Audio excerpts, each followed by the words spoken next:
Hi, உங்கள் அனைவருக்கும் வணக்கம். இந்த லெசனில் நாங்கள் ஆர்டிகல்ஸ்னால் என்ன, அதை எப்படி நம்ம யூஸ் பண்ணுறது அப்படின்றத பற்றி தெளிவாக படிக்க போகிறோம். சரி, வாங்க வீடியோக்குள்ளே போகலாம். முதல்ல நம்ம ஆர்டிகல்ஸ்னால் என்ன அப்படின்னு பார்த்தோம்னு சொன்னால், ஆர்டிகல்ஸ் அப்படின்றது ஒரு சிறிய வார்த்தை.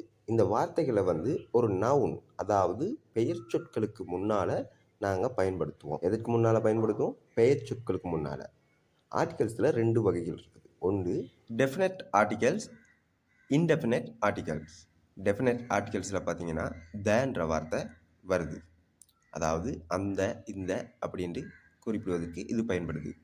இதே இன்டெஃபினட் ஆர்டிகல்ஸில் பார்த்தீங்கன்னா ஏ, அண்ட் அப்படின்னு வருது. அதாவது இவைகள் ரெண்டுடைய அர்த்தம் பார்த்தீங்கன்னா ஒன்று அப்படின்றது தான் அர்த்தம்.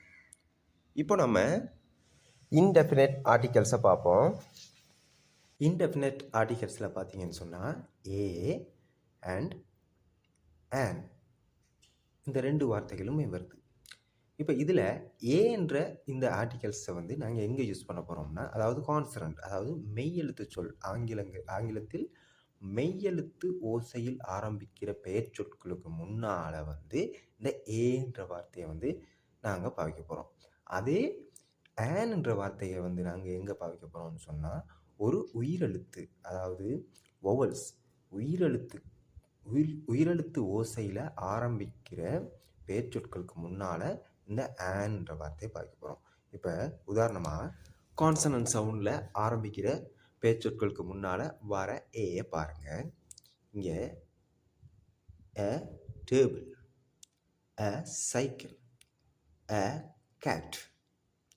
இப்போது இதில் ஆரம்பிக்கிற இந்த வார்த்தைகளோட முதல் எழுத்து என்ன ஓசையில் ஆரம்பிக்குது? டேபிள், அது ஒரு மெய் எழுத்து ஓசையில் ஆரம்பிக்குது, டி. சி, சைக்கிள், சைக்கிள் சியில் ஆரம்பிக்குது. ஸோ இது ஒரு மெய்யெழுத்து ஓசையில் ஆரம்பிக்குது. கேட், கேட் என்னத்தில் ஆரம்பிக்குது? ஒரு மெய்யெழுத்து ஓசையில் ஆரம்பிக்குது. ஆகவே நாங்கள் மெய்யெழுத்து ஓசையில் ஆரம்பிக்கிற பெயர் சொலுக்கு முன்னால் என்ன ஆர்டிகல்ஸ் யூஸ் பண்ண போகிறோம்னு சொன்னால் ஏ அப்படின்ற ஆர்டிகல்ஸ் யூஸ் பண்ண போகிறோம். அதாவது ஒரு சைக்கிள், ஒரு புத்தகம், ஒரு பூனை அப்படின்னு குறிப்பிடும்போது இந்த தனி ஏயை போட்டோம். அதே மாதிரி ஆன்ன்றதும் ஒன்றுன்று தான் அர்த்தம். அது உயிரெழுத்து ஓசையில் ஆரம்பிக்கிற பேச்சொற்களுக்கு முன்னால் வரப்போகுது. சில உதாரணங்களை பார்ப்போம். இங்கே பார்த்தீங்கன்னு சொன்னால், அதாவது வொவல் சவுண்ட், அதாவது உயிரெழுத்து ஓசையில் ஆரம்பிக்கிற பெயர் சொற்களுக்கு முன்னால் தான் நாங்கள் ஆன் யூஸ் பண்ண போகிறோம். ஓகே, இப்போ இங்கே an apple, on umbrella, an hour. இப்போ நீங்கள் கேட்கலாம், இப்போ ஆப்பிளுக்கு ஓகே ஏ உயிரெழுத்து, இதே அம்ப்ரெல்லாவுக்கு யூ உயிரெழுத்து, ஆனால் ஹவருக்கு ஹெச் தானே வந்திருக்கு, இதுக்கு ஏன் ஆன் யூஸ் பண்ணுறீங்க அப்படின்னு நீங்கள் கேட்கலாம். நீங்கள் இதில் தான் ஒரு விஷயத்தை தெளிவாக புரிஞ்சுக்கணும். என்னென்னு சொன்னால், அதாவது உயிரெழுத்து ஓசையில் வர சொற்களுக்கு முன்னால் தான் நாங்கள் ஆனாக யூஸ் பண்ண போகிறோம். இப்போது ஆன் அவர் அப்படின்ற வார்த்தை பார்த்தீங்கன்னு சொன்னால் முழுக்க உயிரெழுத்து ஓசையில் தான் ஆரம்பிக்குது. ஹவர் அப்படின்னு நாங்கள் சொல்கிறது இல்லையே, அவர், ஆன் அவர் அப்படின்னு தான் சொல்கிறோம். ஸோ அது உயிரெழுத்து ஓசையில் ஆரம்பிக்குது, அதனால் நாங்கள் ஆன் யூஸ் பண்ணியிருக்கிறோம். தெளிவாக புரிஞ்சுதா? அதாவது கான்சனன்ட் சவுண்டில் ஆரம்பிக்கிற பெயர் சொற்களுக்கு முன்னால் நாங்கள் என்ன யூஸ் பண்ண போகிறோம்? ஏ என்ற ஆர்டிகல்ஸ் யூஸ் பண்ண போகிறோம். இதே வொவல் சவுண்ட், அதாவது உயிரெழுத்து ஓசைகளில் ஆரம்பிக்கிற பெயர் சொற்களுக்கு முன்னால் என்ன செய்ய போகிறோம்? ஆன் யூஸ் பண்ண போகிறோம். இது என்ன ஆர்டிகல் வெரைட்டியில் வருது? இன்டெஃபினட் ஆர்டிகல்ஸில் வருது. ஓகே, இப்போ நாம் சில வாக்கியங்களை பார்ப்போம். இதில் ஆர்டிகல்ஸ் பயன்படுத்தின விதங்களை நீங்கள் பாருங்கள், இன்னும் மிக தெளிவாக உங்களுக்கு புரியும். முதலாவதா, ஐ சாவ் அன் எலிபேண்ட், அதாவது நான் ஒரு யானையை பார்த்தேன். இங்கே இந்த வாக்கியத்தில் பெயர் சொல்லுது எலிபேண்ட். அது என்ன வார்த்தையில், என்ன உச்சரிப்பு ஓசையில் ஆரம்பிக்குது? எலிபேண்ட். ஈ ஒரு ஓவல்ஸ், அதாவது உயிரெழுத்து. ஆகவே அது உயிரெழுத்து ஓசையில் ஆரம்பிக்குது.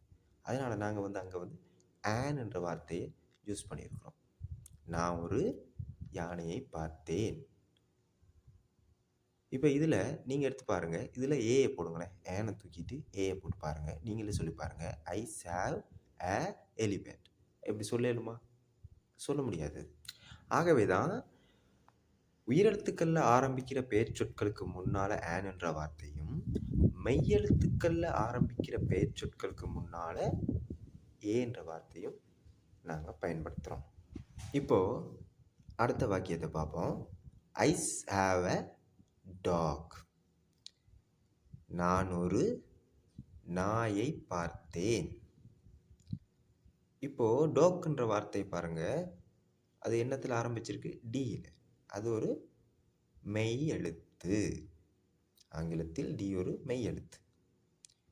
ஸோ அங்கே ஏயை நாங்கள் யூஸ் பண்ணியிருக்கிறோம். இப்போ இதே ஆன் டாக் அப்படின்னு சொல்லலாது. ஐ சாவ் ஆன் டாக், அது வருதே இல்லை வாயில். பார்த்தீங்க, இப்போ அதே ஐ சாவ் அ டாக் எவ்வளோ க்ளீனாக வருது பார்த்தீங்களா? வாயில் எந்த தங்கு தடையுமே இல்லாமல். இப்போ உங்களுக்கு இன்டெஃபினேட் ஆர்டிகல்ஸ் ரெண்டுமே எங்கெங்கே யூஸ் பண்ணுறது அப்படின்ற ஒரு தெளிவான அறிவு வந்திருக்கும்னு நான் நினைக்கிறேன். இப்போ அடுத்து டெஃபினைட் ஆர்டிகல்ஸை பற்றி பார்ப்போம். இப்போ இங்கே 2 வார்த்தைகள் இருக்குது. The movie, the apple. Same அதே கான்செப்ட் தான், கொஞ்சம் இங்கே வித்தியாசப்பட போகுது. என்ன, அங்கே ஏ மற்றது ஆனை ஒன்று அப்படின்ட்டு குறிப்பிடுறதுக்கு நாங்கள் பயன்படுத்தணும். இங்கே தேன்ற வார்த்தையை அந்த இல்லாட்டி இந்த விஷயத்தை குறிப்பிடுறதுக்கு பயன்படுத்த போகிறோம். இப்போ இதில் ஒரு சின்ன குழப்பம் வந்திருக்கலாம் உங்களுக்கு. என்ன, மூவிக்கு மட்டும் தேன்னு சொல்கிறீங்க, இதே ஆப்பிளுக்கு தீன்னு சொல்கிறீங்க, ஆனால் சேம் வார்த்தை தானே, எந்த எழுத்து மாற்றங்களுமே இல்லையே அப்படின்னு சொல்லி நீங்கள் யோசிக்கலாம். இதுதான் மெயினான விஷயம். என்னன்னு சொன்னால், அதாவது மெய் எழுத்துக்களில் ஒரு பெயர் சொல் ஆரம்பிக்குதுன்னு சொன்னால் அங்கே நாங்கள் அந்த வார்த்தையை தேன்னு உச்சரிக்க போகிறோம். இதே உயிரெழுத்துக்களில் ஆரம்பிக்குது அந்த சொல் அப்படின்னு சொன்னால் அங்கே அந்த தேன்ற வார்த்தையை தீண்டு வாசிக்க போகிறோம். தி ஆப்பிள், தி எலிபேண்ட். ஓகேவா? புரிஞ்சா? இப்போ நம்ம இதுக்கான சில வாக்கியங்களை பார்ப்போம். அப்போ உங்களுக்கு இன்னும் தெளிவாக புரியும்.